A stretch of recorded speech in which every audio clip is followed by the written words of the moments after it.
Okay, this is the first review of the diverter kit on the New Holland. This manifold or distribution, we tied in a diverter kit that you can pretty much operate with one hand. So that's let's call it the diverter valve control. There is a small discrepancy with just where I mount this at with the reach. Typically you're putting this on the side of the fender.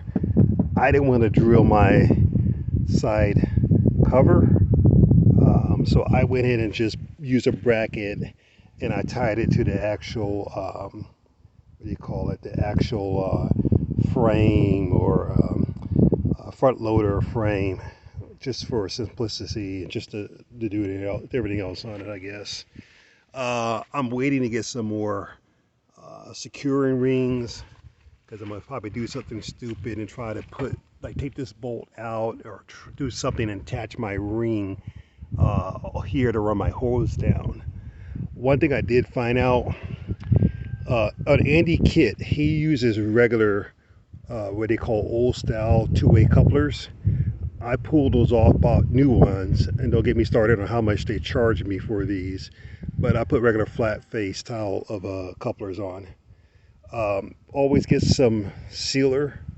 I had a little bit of leaks here on one of the lines, but you want to use some kind of sealer here just to keep any leaks developing on the fittings. Actually, I can't even tell the leaks are really this line or the coupler, but there was a few little hydraulic leaks here. Outside of that, it worked out pretty good. Helped me drill some holes. I borrowed one of my cousins-in-law auger head and got an auger, and we just drilled out holes for fence posts.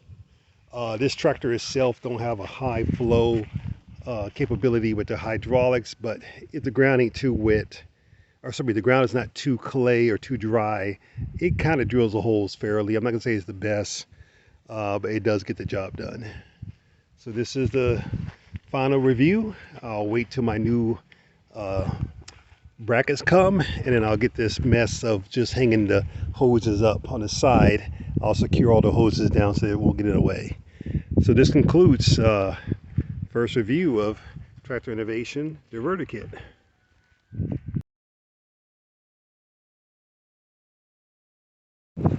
Hey, I wanted to speak a little bit about Andy's kit. He gives you the regular, what I call ole-style two-way couplers. Which are these styles here. This will be the male side here. This will be the female. But he gives you those on the end of his kit. If you're going to use skid steer attachments, you probably want to replace those and go with what I call the flat face style couplers. These are from Napa.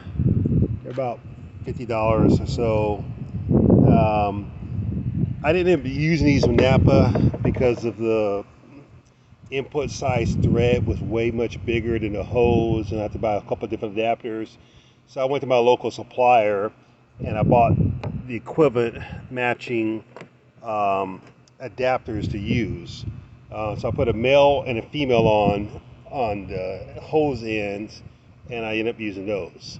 So if you think you're going to be using regular two-way quick connects, keep these. If you're going to be using skid steer attachments, you probably want to use these type. 50-50 which way you go. If I would have known better, I probably would have told Andy to go ahead and just put the same couplers he used on the main hose on the far end at the end of the tractor, and just have the same type of connectors. Hopefully that will help.